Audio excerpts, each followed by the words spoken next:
Station Square has some vintage-looking ships docked at its marina, but they're only there temporarily. Money editor John Delano takes a closer look at what you and your family can go visit. The Nina, the Pinta, but not the Santa Maria, are now in Pittsburgh for Columbus Day. You remember them.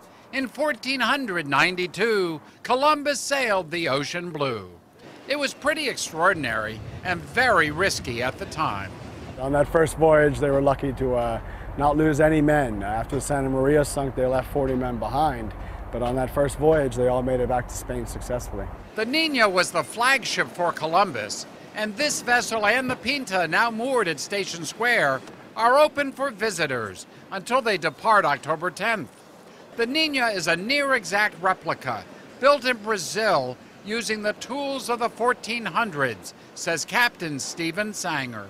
The Nina is considered the most historically accurate replica ever built, mainly because she was constructed without the use of any electricity, using the exact same hand tools and methods that were used back over 500 years ago to when the originals were built. It's hard to imagine Christopher Columbus and his crew crossing the Atlantic on a vessel this small. It's only 64 feet long by about 16 feet across. That's half the size of the Mayflower. The Pinta is a little bigger, and both vessels spend 11 months of the year traversing the American coastline and the Caribbean. So how did they get here? We were in the Gulf of Mexico touring, and we came up the Tom Bigby waterway, up passing Mobile, Alabama, and then you take about 450-mile river up to the Tennessee River.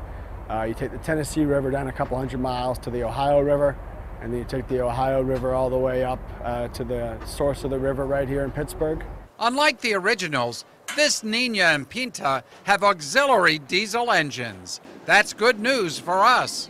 Columbus, obviously, he never trekked this far up the rivers. While they're both here at Station Square, for a small fee, you can tour the boats 9 a.m. to 6 p.m. John Delano, KDKA-TV News.